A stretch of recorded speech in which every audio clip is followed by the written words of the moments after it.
I'm just swapping over on my screen here. And Jane, could you just turn your mic on and let me know if you can see that big slide? Yep. Okay, That's all brilliant. good, thank you. Yeah. Thanks. I'm just going to minimize people so I can see the screen fully there as well. Bear with me. Great.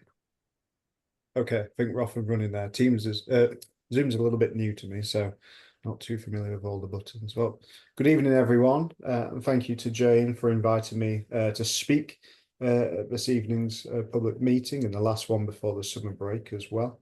So I've snuck in there on the agenda, it seems.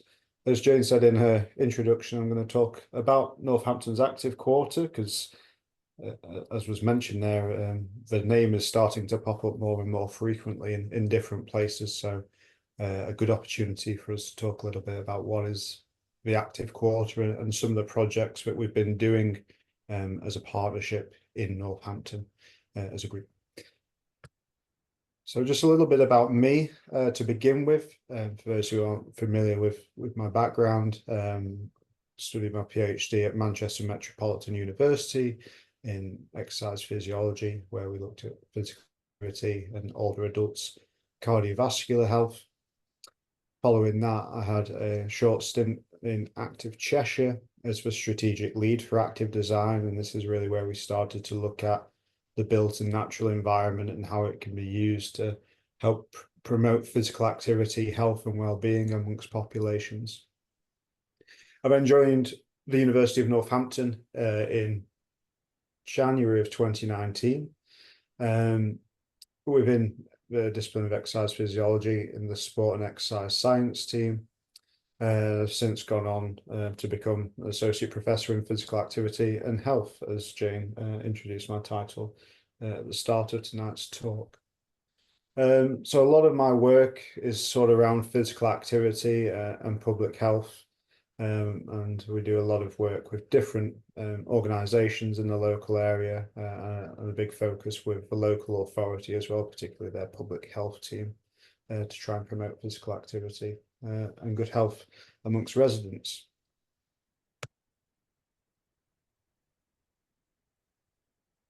So we'll focus in on particularly on green spaces for tonight's talk and their role in public health.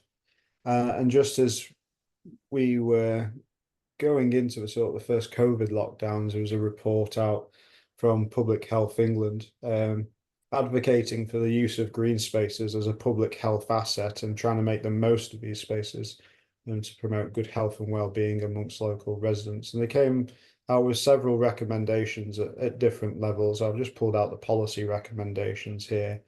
As I already said, making sure they're critical assets for maintaining health and well-being in the local community, making sure that policies and strategies are informed by evidence of need and sufficient access to green space. And as you might have seen, the parks strategy for West Northampton Council has gone out to public consultation this week. I'll provide the link for that at the end of today's talk. And thirdly, prioritise improving access to green space and creating greener communities, especially in areas of deprivation or where there's poor or unequal access. We know across particularly urban areas of England, there is a real disparity in the amount of green space that's provided for certain communities. But even at international levels with the World Health Organization, who in our discipline obviously seen as kind of the leaders in promoting health and well-being, they've done quite a few reports on the importance of green spaces. And within one of their documents from 2017, they gave several key actions that really informed our early partnership working in Northampton. And so the first point is about considering green spaces as part of the whole urban planning process. So this is where it does start to link into things like highways and active travel, but also looking at other departments that go across local authorities, like community safety partnerships.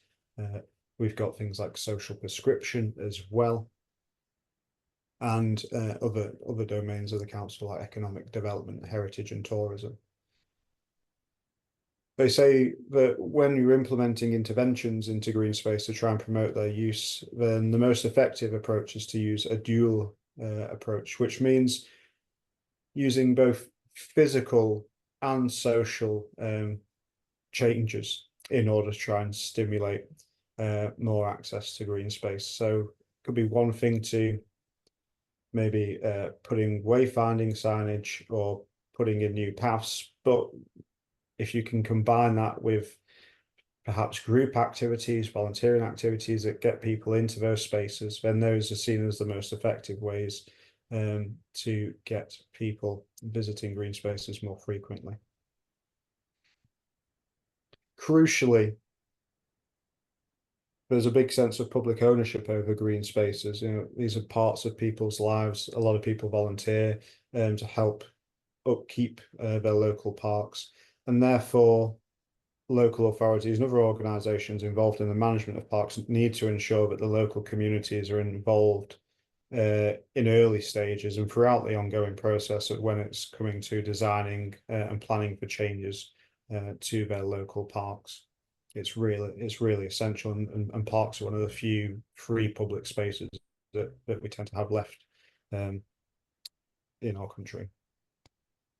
And then finally, and this kind of leads us on to why our partnership was really stimulated and continues to be thriving. The World Health Organization recommend that these green spaces are most sustainable when they're supported and implemented by various sectors and stakeholders. So if we look in the context of Northampton and the active quarter area, we are kind of co-located in the south of the town centre, and you can see our kind of different estates that are managed. They're all bordering on one another, which creates this vast network of green spaces that can be connected to one another to serve the local communities in Northampton town. And just bring up the different organisations that are involved in this. You can see quite a variety of organisations. We've got the heritage sector with Delapre Abbey, education with the University of Northampton, of course. The council are involved in this, but we've also got Northamptonshire Sport and British Cycling from the physical activity perspective. We've got Brackmill's Industrial Estate Bid, who are concerned about the health and well-being of their staff and want to promote healthy workplaces. And then finally, we've got from the conservation side, Nem Rivers Trust. And we've just had Trilogy Leisure join the group as well. And hopefully Wildlife BCM will be joining us too, as we extended an invite to them recently. So quite a diversity in terms of the partners involved in and their day-to-day operations. But there's a common goal about promoting health and well-being amongst our local communities, and that's what brings our organisations together and helps us utilise the assets we've got, these green spaces we've got available to us.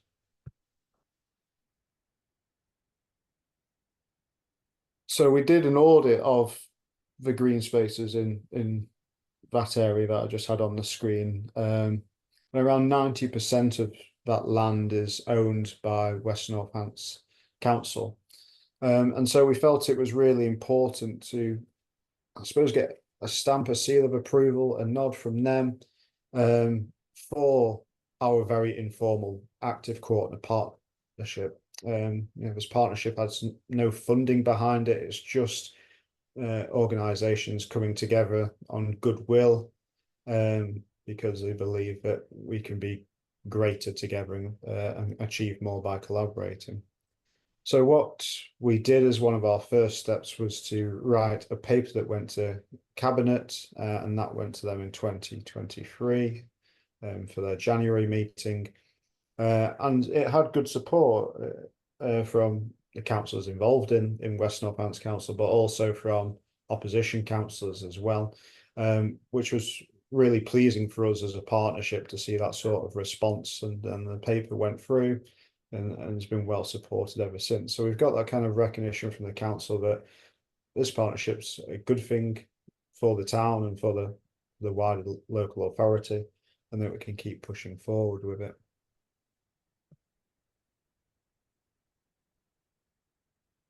So from the guidance from Public Health England and from the World Health Organization. It gave quite clear points about the types of audiences that we should be engaging with and trying to promote a greater use of green space with. And within Northants and the wider country, the NHS has this inequalities strategy called the Core 20+5, which means that we need to do focused engagements with the top 20 most deprived communities in our local area, and plus those who are experiencing additional inequalities for that particular area of focus. So for green space access, from the research, we tend to see that minoritized ethnic groups, disability groups, and women and girls use green spaces less. And so there's a need for us to focus in and engage with those communities and understand what are the barriers and opportunities for them to access more green spaces, and then try and create some solutions to that with them.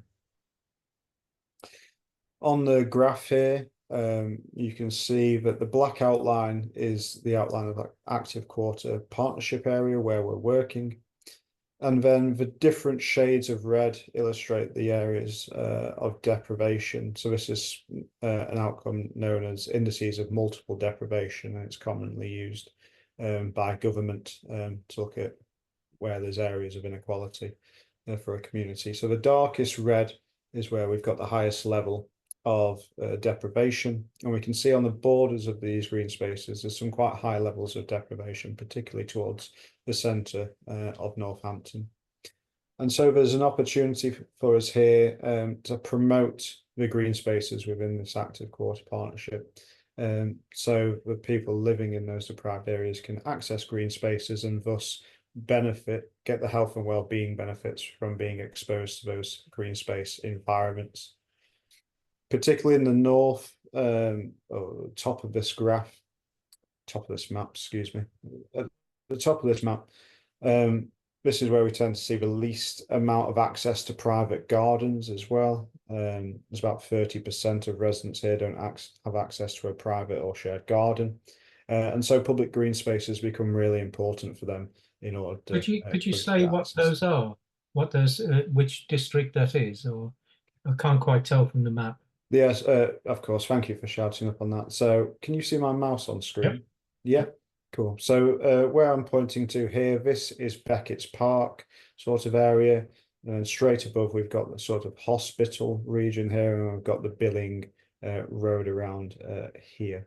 So it's that sort of space. I can't name all the wards in that area. We're experiencing that, but that's where we tend to see the most least amount of access to private gardens. Does that answer your question? Okay. Thank you. Yes. No problem. Thank you for asking. So we've got a bit of clear focus around what communities we can be engaging with here, and we can also look in terms of physical access as well. So Natural England uses kind of 15-minute access isochrone. So it's looking at people who are within a 15-minute walk of these active quarter green spaces. And so we've started to map those kind of 15-minute walking distances on this map here to see which communities these green spaces are serving. And we can do this across the other green spaces in Northampton and in the wider West Northants local authority as well.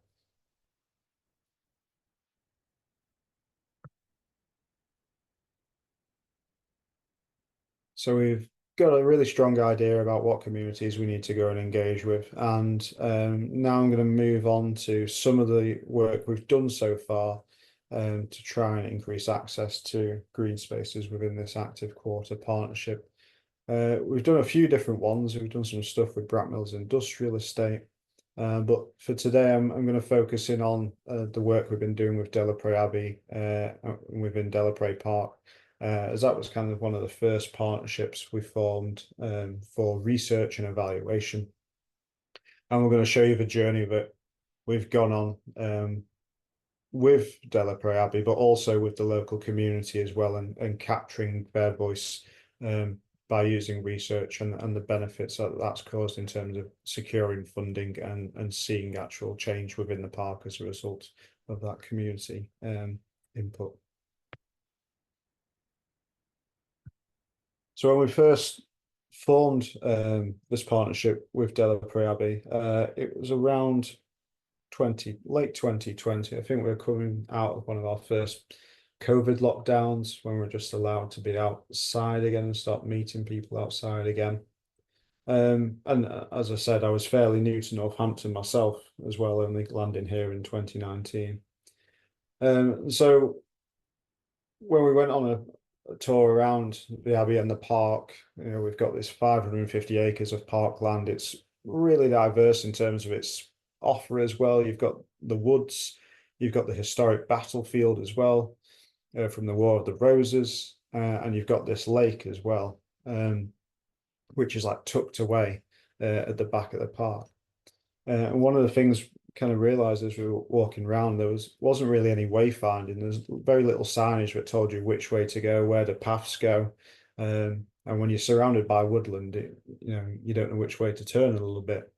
So we wondered whether installing some signage would help people explore the park a bit more freely, and allow them to have a better experience and spend longer there, because become more comfortable with where all the different paths lead to.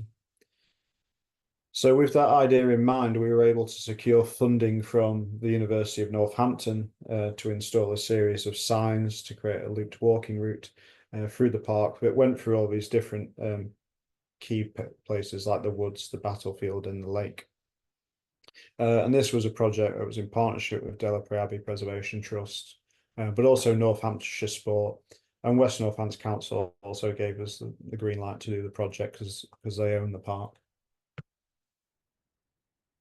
So our kind of idea behind this was that if we put new signage in and create a real clear loop that people could follow, then people might have a sense that there's improved connectivity amongst the existing paths, and that might help people with their planning of where to go as they visited the park.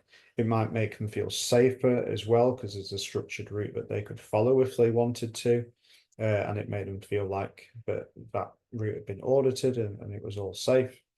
And quite often we see people experience wayfinding anxiety as well, where they get nervous about where they could or could not go, and therefore they avoid going on certain routes because they don't know perhaps where it leads to or how long it's going to take them.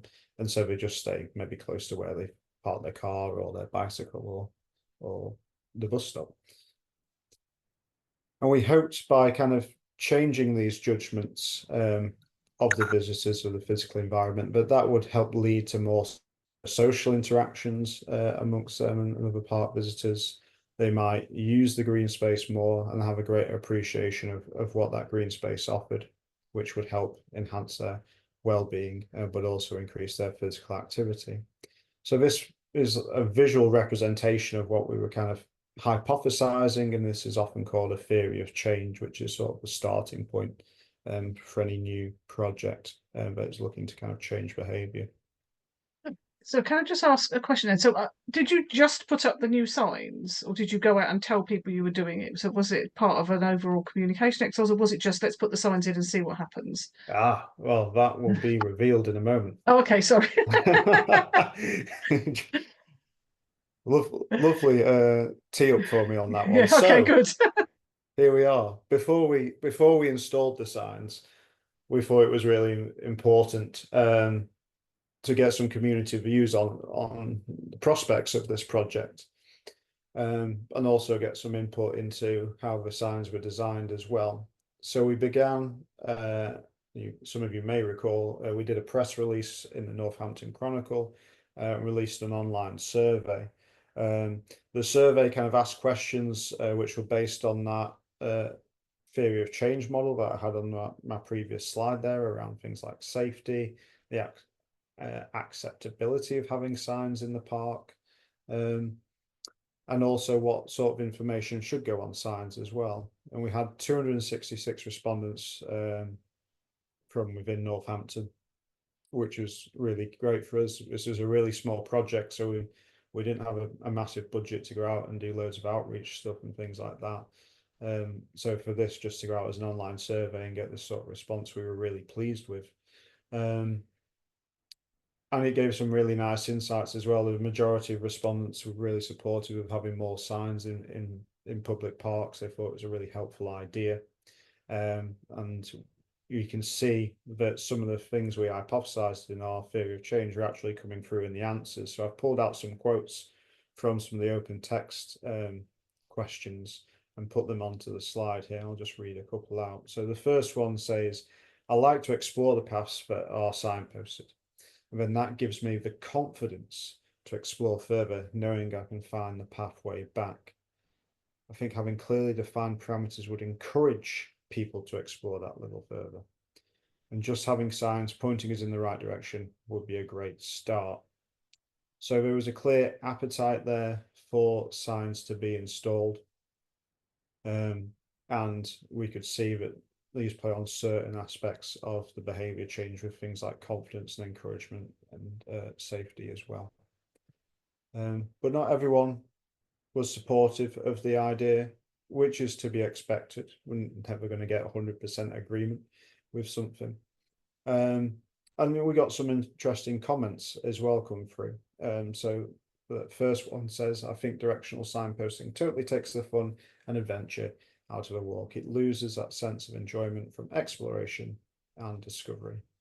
And a really useful piece of input from a resident here said, signposts should not disturb the landscape they are installed in, e.g. not blight the beauty of an area. And that's been a really important comment that's been taken through even to this day.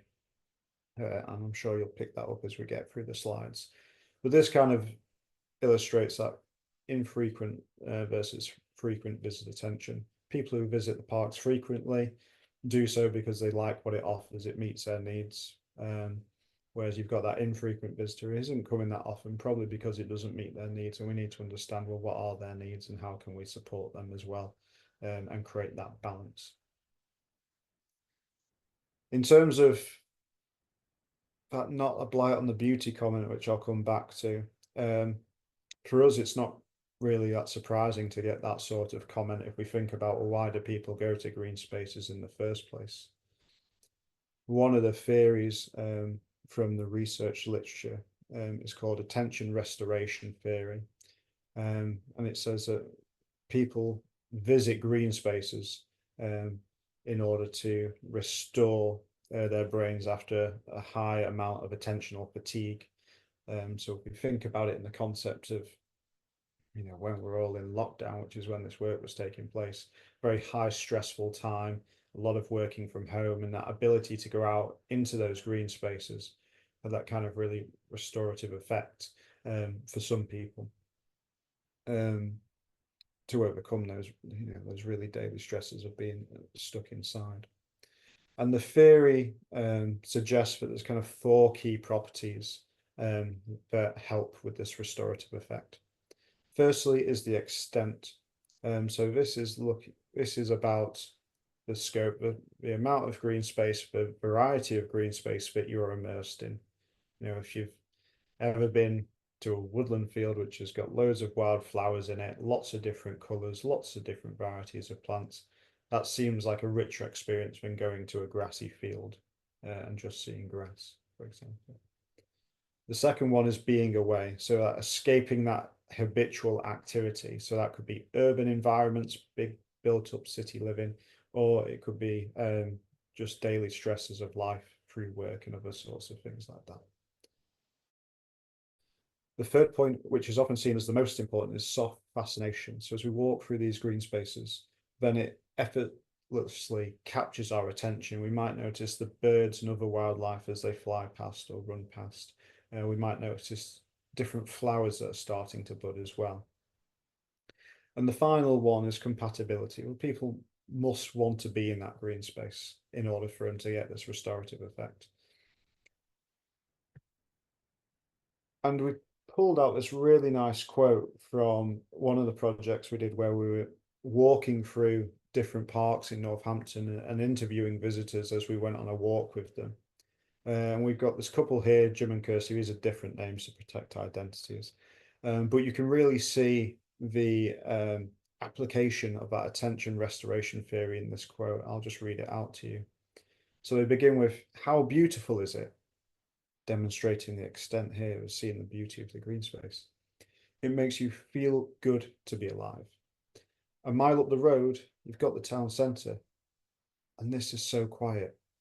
And here it's demonstrating that contrast between that urban town centre and this really quiet, tranquil green space, that being away, that separation from the everyday life.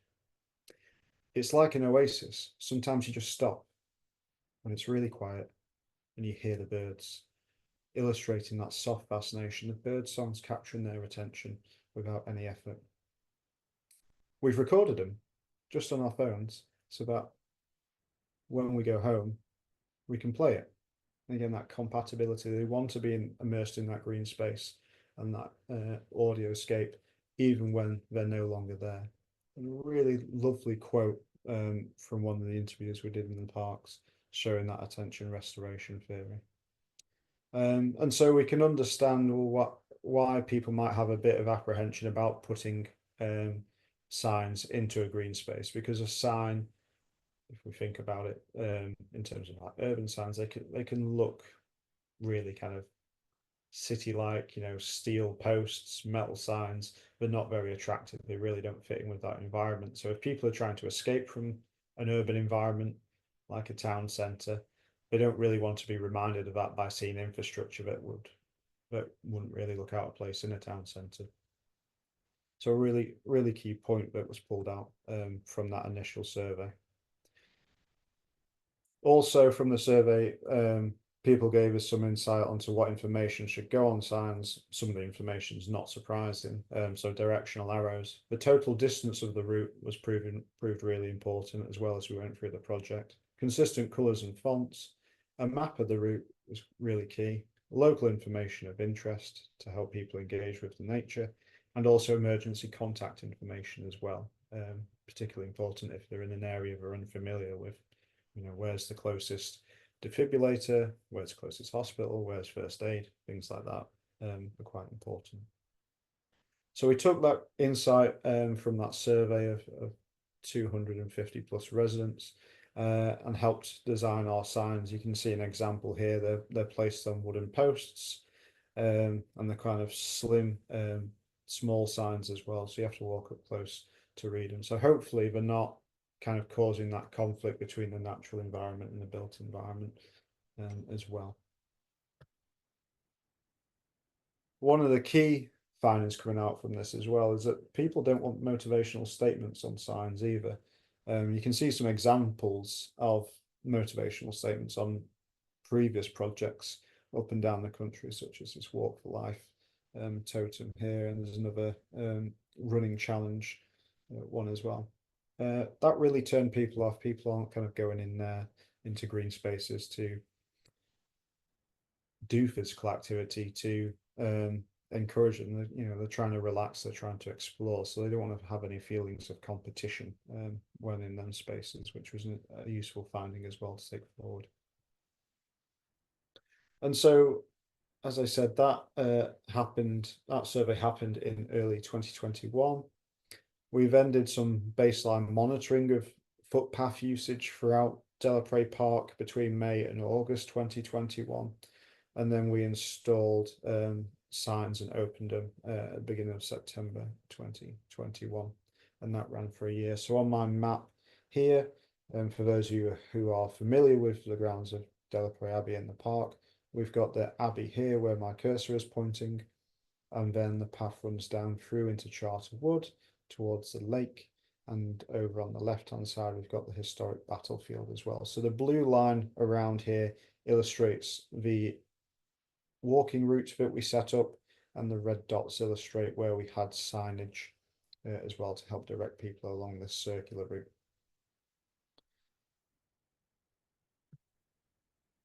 So August 2021, we officially opened the walking route, and very kindly Dave Askew and his Northamptonshire Walks group came down and opened the event for us, and they were the first to officially take a lap of the route as well.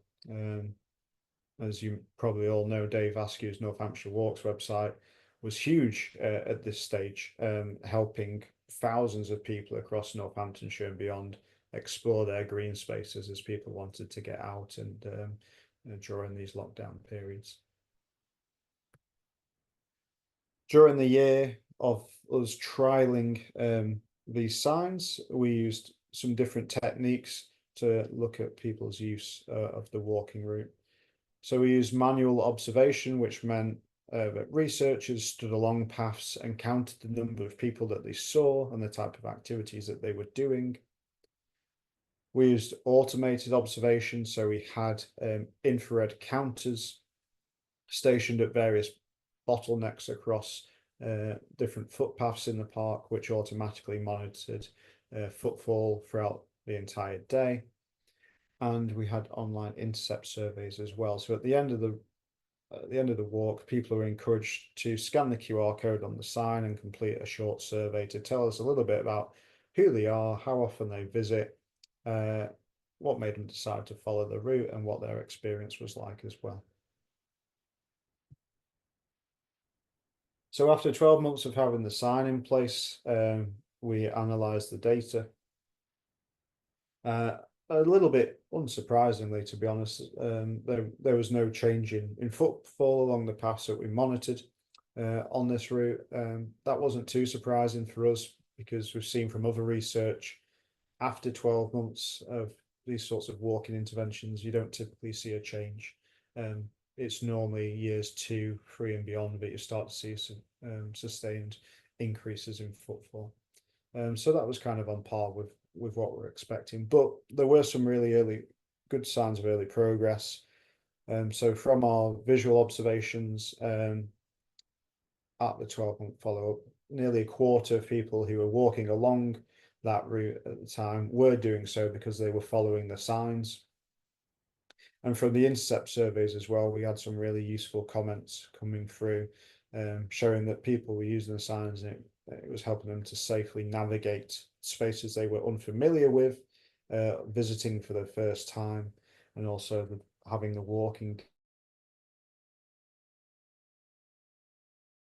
the part of the route or not as well. So we were seeing some really nice progress in terms of helping people explore the park and help particularly those infrequent visitors.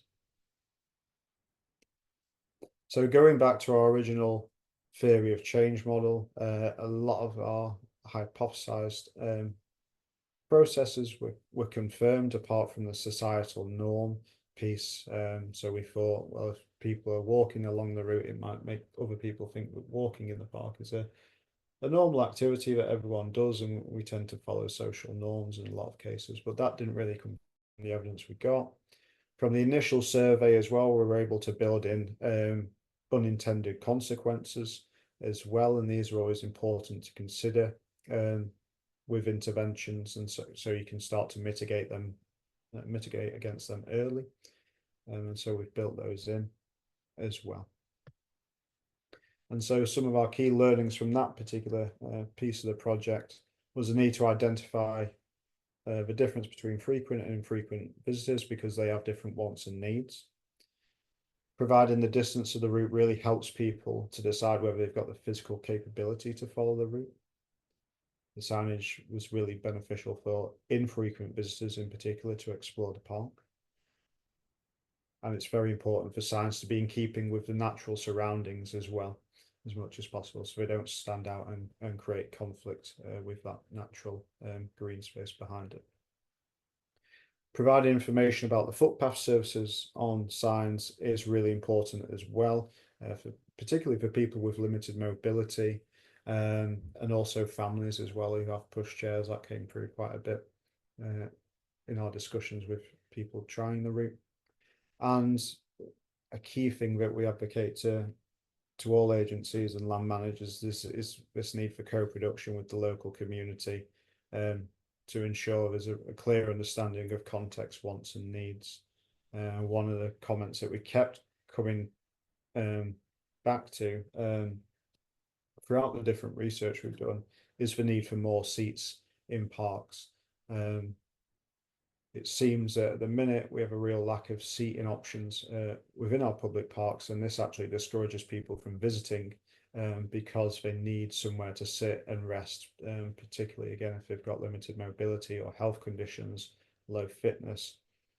And so there's a real need to look at our seating provision in local parks. So that was our Delapre walking route study, which gave us some really useful insights. And at the same time, we did another piece of work, which was for a project funded by the Department for Transport, which was interested in walking and cycling social prescription. So for those of you who are not familiar with the term social prescription, there's a large percentage of people who present at their doctors with health and well-being concerns, which are actually can be treated with social circumstances like visiting community groups or maybe receiving debt advice. So it's supposed to be a non-pharmaceutical approach to managing health conditions and well-being issues. And the Department for Transport were particularly interested in whether cycling and walking can fit into that as a sort of treatment option. Is not the right word, but I'll use it for lack of a better term off the top of my head. So for this project, we were required to create a survey and also do some observations within Delapre Park. And one of the questions we asked respondents, and this particular survey got 350 responses, give or take. We asked respondents what they thought of the quality of the footpaths in Delapre Park, and you can see some pictures of the different footpaths illustrated on the right-hand side of the screen. For those people that said the footpaths were bad or very bad quality, we asked them why they thought that was, and I've pulled out a few quotes here from those open text responses. We can see there's issues with wheelchair access in the park. There's a need for solid surfaces for people who are walking on it as well. And families are finding it difficult to push buggies when they've got young children. And those are just three quotes, but it was a common theme of those across the responses. And even for those who said the paths were good quality, they also highlighted that particularly in the winter months, you need some wellies, good walking boots, and you need to avoid some of the paths as well. So even though they like that kind of natural stuff, they were very aware that they're not the most accessible paths. So from those residents engaging with our research and us being able to bring their voice together, the council were able to use that evidence within a funding application to Active Travel England in partnership with Delapre Abbey, and they were able to secure close to £650,000 of funding to install accessible footpaths within Delapre Park. As well as the footpath upgrades, there would also be permanent wayfinding installed as well. So off the back of our trial of wayfinding, which proved useful, there's going to be an installation of permanent wayfinding, and the temporary signs will be removed from our project. There's going to be more seating as well, based on what residents said to us during our research project. And the new routes are going to help connect up multiple green spaces. So it'll connect into Brackmills and Northampton Mountain Bike Park. It'll connect into the town centre through the university, and it'll connect into Far Cotton and Hardingstone as well. So on the map here, I've got a visual representation of where these footpath upgrades will be placed, and these are the pink lines that you can see here. So this core network of paths are going to be upgraded, which connect into existing routes, which are illustrated with the blue dotted lines, and you can see where those existing paths are as well. So if you've been following kind of updates coming through on the Chronicle, you've seen the progress of the paths over the past few months. We've got some before photos on the left here, which I've taken at various stages throughout the year. And then on the right hand side, we've got a partially completed path here. I believe it's going to have some sort of finishing put on it to make it lighter. And then just the other week, as I was going into the Abbey for a meeting, then we are starting to see the benefits of these upgraded footpaths. So I came across a couple of people who were using adapted bicycles to explore the park. They were from one of the nearby schools. So this is a really nice example of how improving these footpaths opens up the opportunity for the park to be explored by more people. And at the start of the talk, we mentioned that disability groups are less likely to use green spaces, and now we're starting to see the benefits to those communities. So from there, we have this really nice, just go back a slide before I get onto that.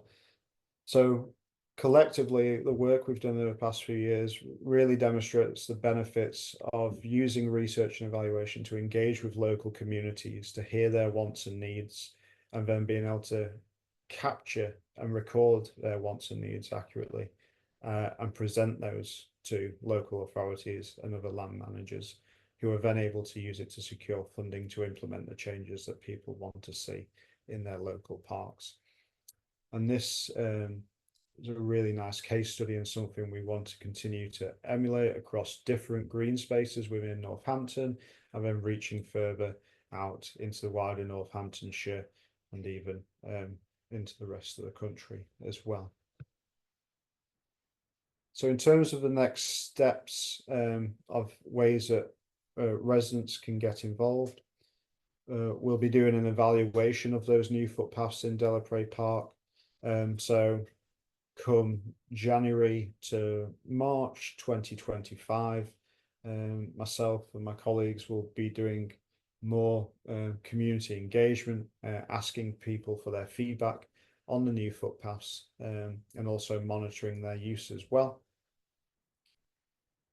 We are going to be doing some tours around different community events, particularly around Northampton, kind of raising awareness for the Active Quarter Partnership, and also getting insight about what are the wants and needs for local residents when it comes to their parks, and what is it they value about their local parks, so we can be more informed when it comes to making decisions on future planning of parks and the different types of activities or infrastructure upgrades that happen. Also, as I mentioned at the start of the talk, West Northampton Council launched their consultation for the park strategy this week. Really encourage you to engage with that online survey and share your views and values about the parks and green spaces that you visit. We really want to make sure that we get that sense of community voice and value into that strategy. It's such an important strategy. So do engage with that survey. In addition, there's also going to be some workshops, I'm told, and I've been provided with this information here on screen.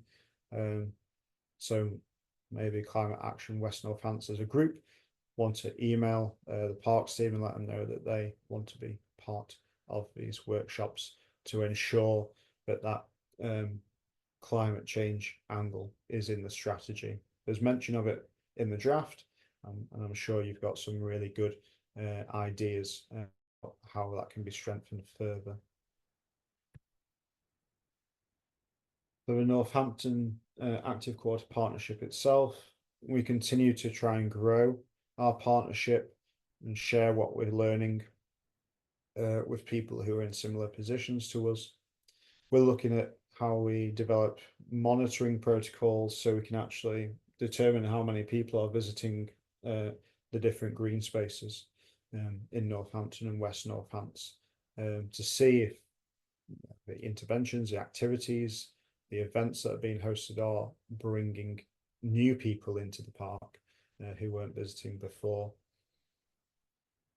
We really want to co-produce a bit of a vision for the active quarter as well, and that's what our public engagement activity over this late summer will help us do, so we know what decisions to make going forward as a partnership. And we're going to continue to evaluate ongoing interventions and projects and share our kind of insight, expertise and learning with other groups, charities and other council officers as well. So we're really trying to follow Natural England's green infrastructure framework, which you can see on the right side of the screen here. They provide a nice process journey, they call it, for local authorities to follow. So we're trying to align ourselves with the recommendations from Natural England as much as possible. I really want to thank you for listening. I hope you found it an interesting talk and gave you a better sense of what Northampton's Active Quarter Partnership actually is. We do have a website now, which launched recently, that has collated all the evidence and updates about those different projects I've spoken to throughout the course of this evening. You can find our website by searching Northampton's Active Quarter on Google or putting activequarter-nn.co.uk into your web browser. The university also has an open online repository as well, which is publicly accessible, and that's where we store all of our reports, research studies and accompanying data sets as well. You can access that public repository by scanning the QR code on your screen or visiting the web address at the bottom of my screen there, pure.northampton.ac.uk, and you can search my name. My email address is there as well in case you have any follow-up questions in the future or would like to get involved or have any ideas. But I'll leave that there. As I say, thank you very much for listening. Open to any sorts of questions that may be in the group. Thank you very much, everyone. Thank you. That was great. Really, really interesting. And really, I have to say, as a person who spends probably more time than I'd like responding to surveys and consultations, it's really encouraging to know that you actually read the comments and take notice of them. Yeah, that was really good. And actually, it feels like things have moved along really fast, because sometimes these sorts of infrastructure projects just seem to take forever. And actually, this has not been that long, has it, from sort of putting forward the initial proposal to actually putting stuff in place? No, it's been really quick, and a brilliant example of what collaborative working can do across organisations. And not to go into the details of organisational working, but quite often it can be quite siloed. So it's a really nice example of the benefits of working with local authorities, universities, charities, heritage sector as well, and just how much you can do with goodwill and a lot of energy. Yes. So there's a couple of questions from Roy. So he asked, what is the surface of the new paths?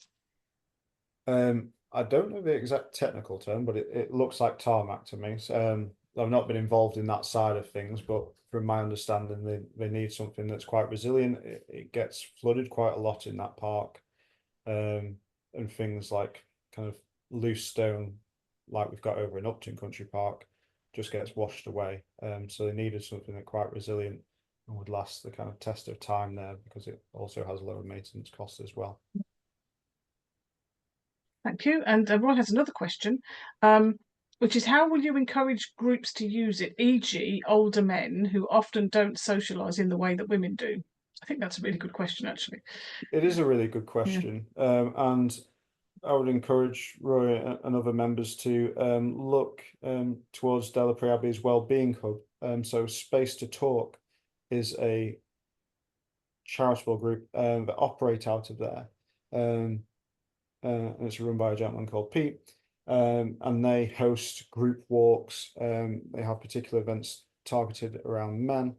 particularly, and then there's a lot of other group walks going on as well, such as Macmillan Cancer Walks use the park as well, and then Trilogy Leisure also use them for their health walks. So do go and check out Delapre's Wellbeing Hub. It's a hub that's co-created with local community as well. So it's off the back of the original Thriving Communities funding that they got from Arts Council England. So what they offer as activities is based on what the community say they want. So, thank you. A question from Tim Cook. Does the project have any active travel aims as opposed to leisure aims? Yes, it does, Tim. So when we did the social prescription project, we had intercept surveys with people passing through the park, and we found there was quite a few people who were travelling from Far Cotton to Brackmills for work purposes, and also coming from Hardingstone into the town centre to access employment there as well, because it provides a direct route for them. And so again, as part of our evaluation, we'll be doing intercept surveys to see, and also big general surveys as well, to see if people are using it for active travel purposes as well as for the leisure purposes too.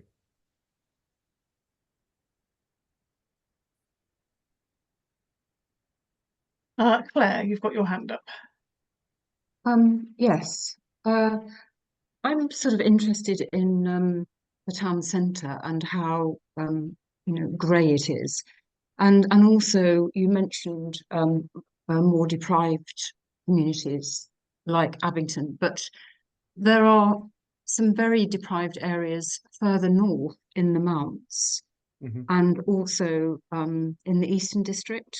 So, for example, Standon's Barn, Bellinge, areas of Blackthorn, which, if you look at the planning, they seem to be quite green, but the pathways are very overgrown. So, they're a deterrent really for people to actively travel, because the communities are so closed that there's no kind of real thinking about it, because they have other issues to deal with. So, I mean, there are two questions here really. Do you have plans to expand?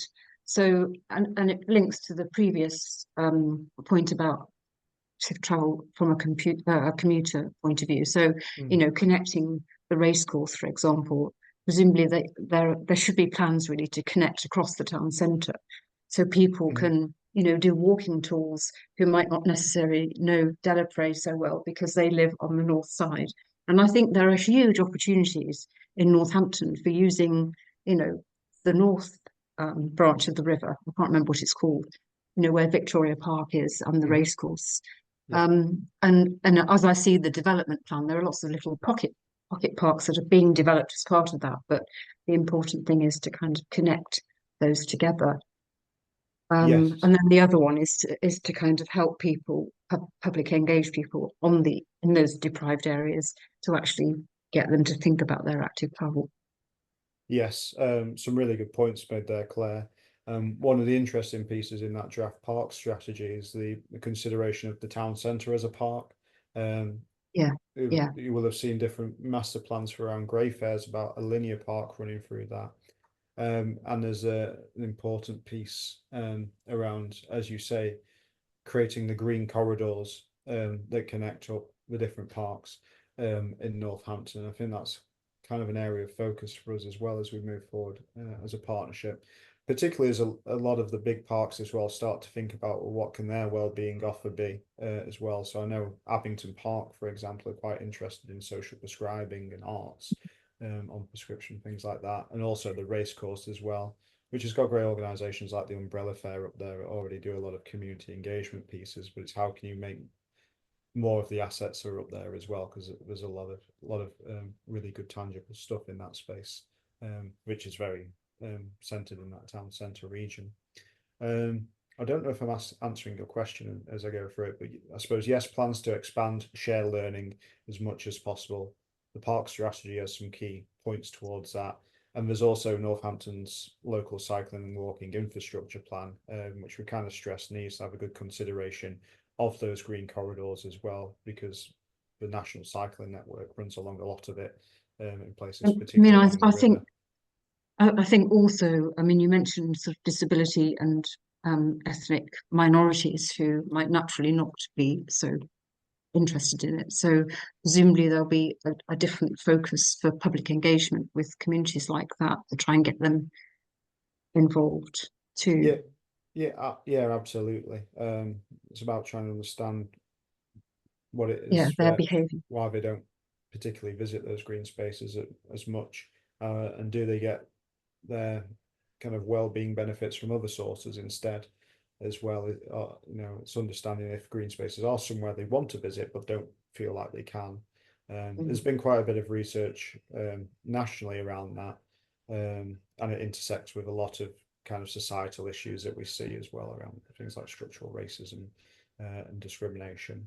And we've got Dr. Marcella Day has got her ladies' brunch coming up at Delapre Abbey to celebrate one of the walking projects she's been doing, which has kind of looked at this intersection of minoritized ethnic groups and green space access, project called Step Together. Okay, So the thank you. event's That's useful. closing in on capacity. We've got a link to it on the Active Quarter website under the community tab, if that's something of interest to you. Thank you very much. Thank you. No problem. Thank you, Claire. Question from Richard Hollingham. What specifically have you been able to do to encourage women and girls to use active spaces more?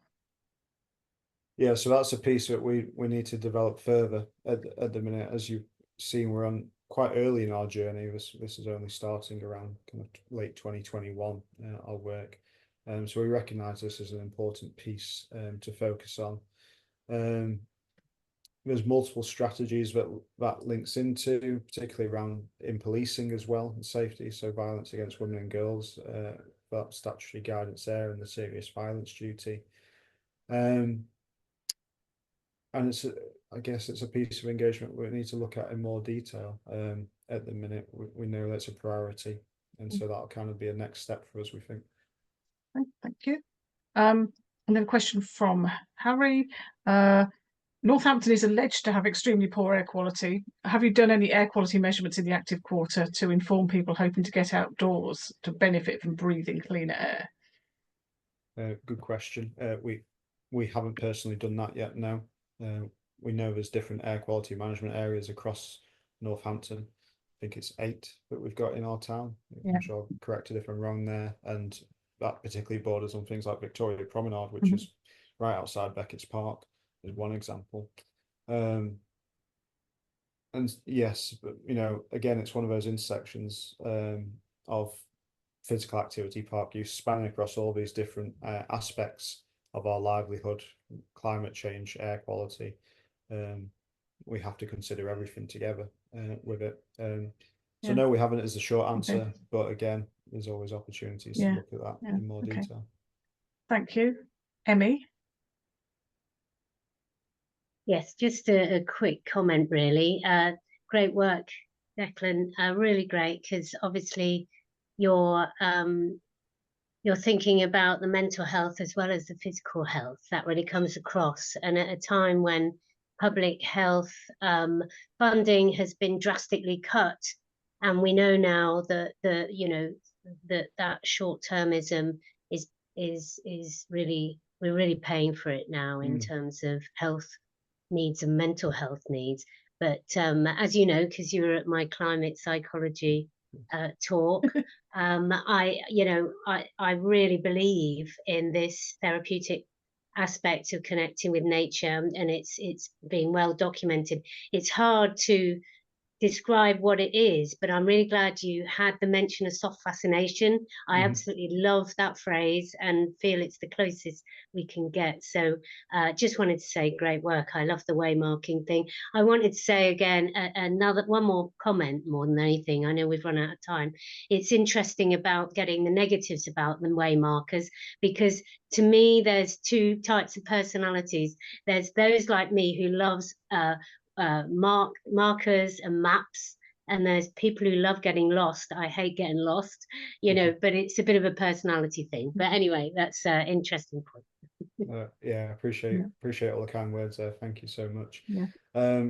Yeah, it's a really interesting piece. As I said, you know, everyone's going to have different perspectives on things, and it's trying to create that balance and understand why people have those views, so we Yeah. can kind of make sure we do something that appeases Absolutely. both parties as much as possible. Roy's just put one more comment in, which is just to say, understandably, the focus is on Northampton, but there are issues in rural areas where footpaths are limited. And actually, that's surprisingly true.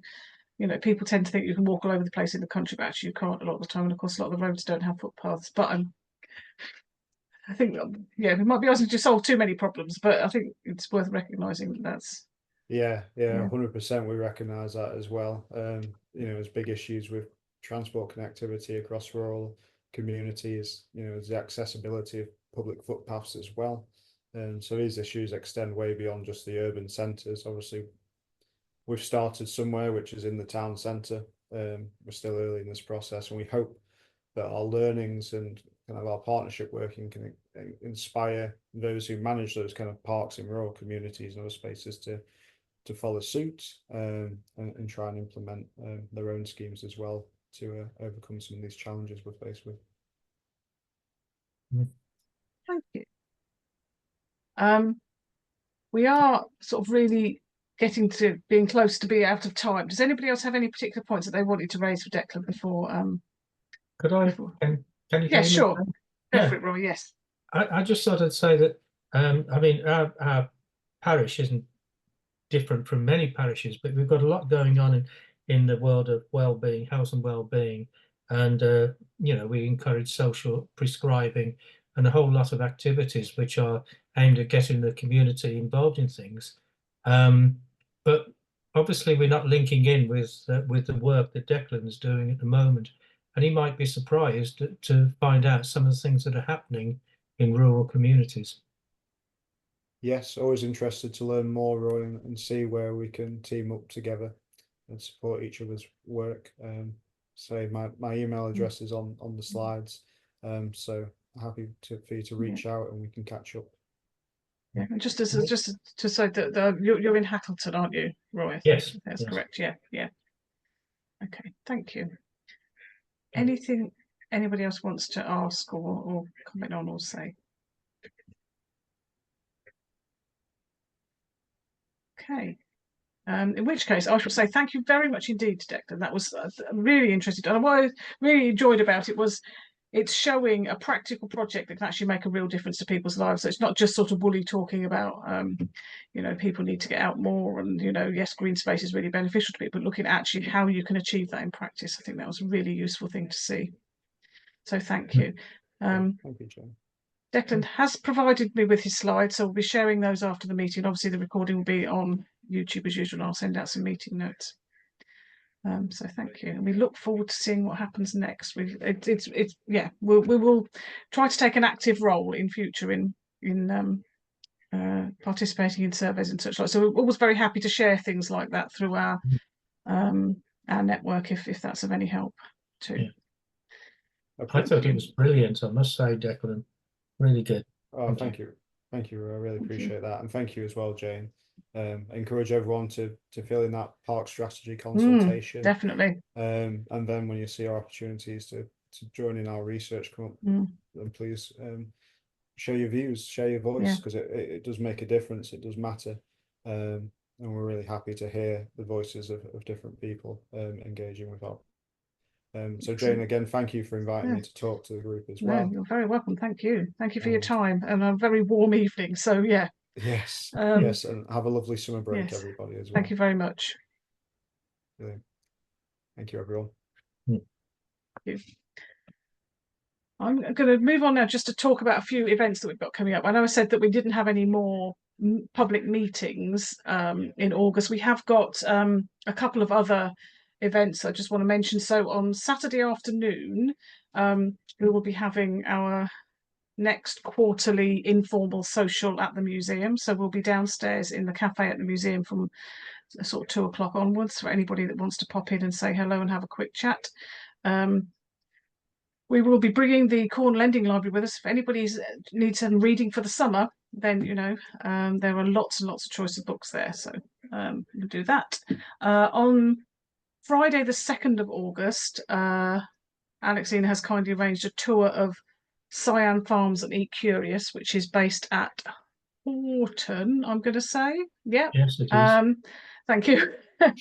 I've been there before myself, but sort of a while ago when they were first setting up, I think, a much bigger commercial enterprise now. The vertical farming part is particularly fascinating. You know, it's just sort of potentially the future of you know, some types of farming anyway. So tickets for that are available on Eventbrite. It is free, but there are a limited number of tickets. And after the tour, which will start at I think 3:30 and probably finish by about 5, the plan is for those who have the time and inclination to then go to the old cherry tree in Great Houghton for a bit of a catch up afterwards. It should be a lovely afternoon. So that will be it for the summer.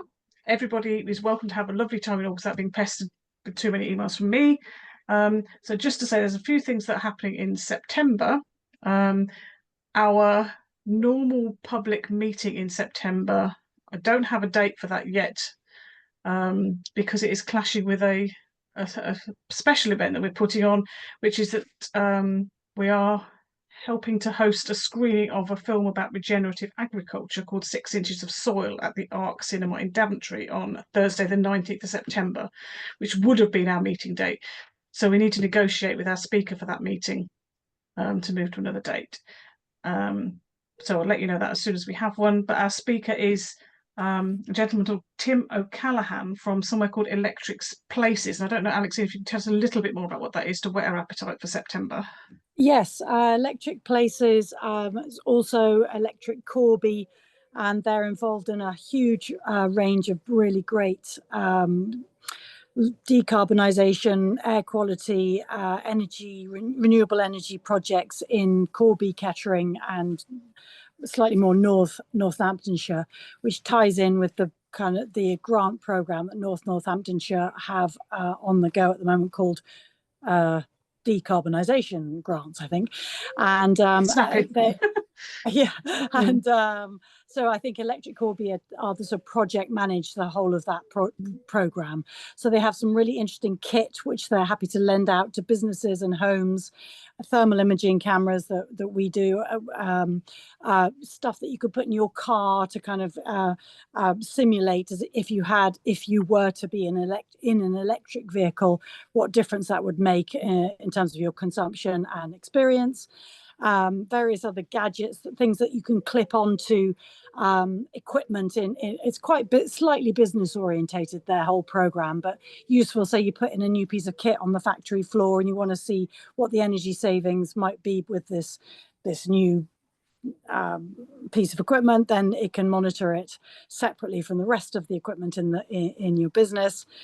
So just a lot of very interesting bit of tech on drones. There's a guy called Gopher Zero who does drone footage of your property, whether it's commercial or residential, in terms of looking at for solar panels. Lots of info on grant funding. Just a really well tapped in, interesting organisation, Electric Places, Electric Corby. Okay. And so we'll hear from him. Brilliant. That sounds really interesting. Looking forward to that already. So I said we'll let you know the dates for that when we've got it. And then just finally, there is going to be something which is being called a climate summit. I'm not sure that's an entirely accurate representation of what it is, but basically there's a group of people from organisations across Northampton and the county, including Climate Action West Northamptonshire, but also including West Northampton Council and Northampton Town Council, putting together this event.